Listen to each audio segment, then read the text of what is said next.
형제와 여러분 안녕하세요. 오늘은 12월 18일 화요일 그리스도인 작은 예수의 삶이라는 제목으로 요한일서 2장 1절부터 6절까지를 묵상합니다. 1절 나의 자녀들아 내가 이것을 너에게 쓰면 너희로 죄를 범하지 않게 하려 함이라. 자, 사도 요한이 이 편지를 듣고 있고 편지를 읽어야 할 우리 소아시아 중심의 크리스찬들 또 주변의 크리스찬들에게 전하는데 그들을 나의 자녀라고 불러서 특별히 요한일서 전체를 보면 연약한 아직도 성숙하지 못한 훈련되지 못하는 예수 그리스도를 처음 믿고 아직 훈련 가운데 있는 그래서 온전한 강한 성숙한 그리스도인이 되기 전에 어떤 여러 가지 유혹과 미혹에 넘어질 수밖에 없는 어떤 그런 경지에 있는 크리스찬들을 향해서 특별히 더 얘기했던 것 같아요. 근데 나의 자녀들아 라고 얘기했습니다. 영적인 자녀들아. 우리 요한일서 1장에 보면 하나님과의 사귐 그리고 우리 서로 간의 사귐 교제 하나님 안에서의 교제에 대해서 얘기했는데 그래서 영적으로 자녀라고 생각한 것입니다. 그래서 그들에게 정말 안타까운 마음으로 하나님 안에 거하는 삶이 얼마나 축복되는 것이 그것이 바로 거짓 교사들과 잘못된 신학과 신앙들을 이겨내고 온전하게 살아가는 것이 어떤 것인지를 사도 요한은 그 순수한 정말 엑기스 같은 하나님 안에서 거하는 크리스천의 삶에 대해서 강조합니다. 자, 그래서 죄를 범하지 않게 하람이라 어둠을 선택하지 않고 어둠에서 살지 않도록 어둠에 거하지 않는 것. 그래서 빛을 선택하고 빛 대신 주님과의 만남과 주님과의 사귐으로 살아가는 것을 사도 요한은 강조했던 것입니다.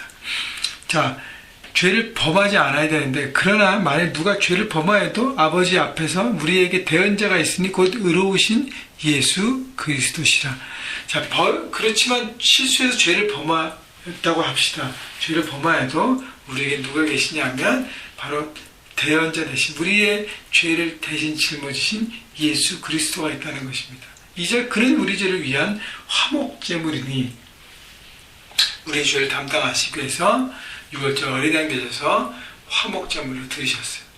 그래서 하나님과 우리의 관계를 회복하셨습니다. 그래서 하나님 앞에서 우리가 사귐이 있는 교제하는 하나님을 알아가는 관계 깊은 인격적인 만남을 갖게 되는 것입니다. 그런데 이 화목제물 죄사함이 우리만 위할 뿐 아니요 온 세상의 죄를 위하십니다. 우리의 죄만 담당한 것이 아니라 모든 사람들에게 죄를 담당하는 선물로 주신 것입니다. 그래서 그 선물을 받고 열고 그 다음에 그것을 믿고 받아들이는 사람만이 죄사함을 경험하는 것이죠. 그렇기 때문에 우리만 죄사함을 받고 누리는 것은 이기적인 것이라는 것이에요. 그래서 어떻게 해요? 그 죄사함의 그 능력과 십자가의 그 메시지를 구원의 메시지를 주변 사람들 잃어버린 영혼들에게 나누어야 하는 것입니다. 여러분 이 연말 친구와 가족과 주변 사람들에게 가장 좋은 크리스마스 선물이 무엇입니까? 바로 예수 그리스도의 복음이라고 저는 생각합니다.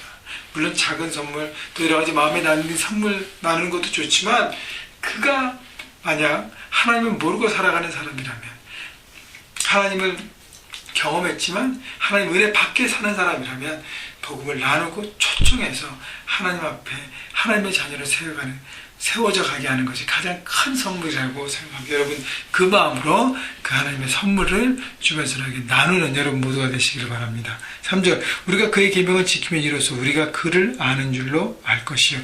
자, 우리가 하나님을 알고 하나님 안에 거한다고 할 때에 입술로만 고백한다고 하나님 안에 거하는 삶이 아니라는 것입니다. 어떻게 해요? 그의 계명을 지켜야 된다는 것이에요. 말씀대로 살아가는 지킴과 행함에 대해서 강조하고 있습니다. 4절 그를 아노라 하고 그의 계명을 지키지 아니하는 자는 거짓말하는 자요 진리가 그 속에 있지 아니하니 나는 하나님을 안다. 하나님의 자녀이다. 난 예수를 믿는 믿음 가운데 산다. 나는 하나님을 예배하는 예배자다. 말만 하고요. 내 삶 가운데 그렇게 말씀대로 살아가지 않고 주의를 범하고 하나님과의 만남에 대해 주의 성수를 하지 않고 내 것을 내 것이라고 붙잡고 소유를 하나님께 드리지 않고 사람들을 사랑하지 않고 품지 않고 말씀대로 살아가지 않는다면 하나님의 진리가 내 안에 없다는 것이죠. 5절 누구든지 그의 말씀을 지키는 자는 대신 하나님의 사랑이 참으로 그 속에 온전하게 되었나니 이로써 우리가 그의 안에 있는 줄 아노라.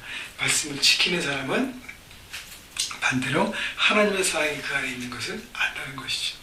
그 사람이 크리스찬인가 하나님 안에 거하는 사람이니까 뭘 보고 하냐면 그 사람이 어떻게 살아가느냐를 통해서 알아가는 것입니다. 여러분, 그래서 가장 중요한 것은 나는 하나님을 믿습니다. 하나님을 찬양합니다. 하나님을 예배합니다. 하나님이 내 삶의 주인이십니다. 라고 고백하는 고백이 중요한 것이 아니라 내가 하나님과 만나는 자리에 내가 나아가고 있는지, 만남을 갖고 있는지, 내 어떤 삶에 어떻게 하고 있는지가 더 중요한 것이다. 그 삶을 통해서 하나님 안에 거하는 삶을 살아가시기를 바랍니다. 6절, 그의 안에 산다고 하는 자는 그가 행하시는 대로 자기도 행할지니라. 자, 하나님을 알고 하나님과 사귀고 하나님을 안다고 할 때, 그 안에 산다고 할 때 결국 행하고 지키는 액션에 있는 삶을 살아야 하는 것이, 그것이 바로 축복된 삶인 것입니다. 여러분, 2012년을 정리하면서 이제는 말로만 살아가는 것이 아니라 행함으로 주님의 자녀로서 그 수준에 맞게 살아가는 여러분 모두가 되시길 바라서 하나님과의 만난 그 사랑을 날마다 누리시고 그 사랑을 나눌 수 있는, 그래서 흘려보내는 하나님의 풍성한 삶을 온전하게 오늘도 살아가시는 여러분 모두가 되시기를 주님의 이름으로 축복합니다.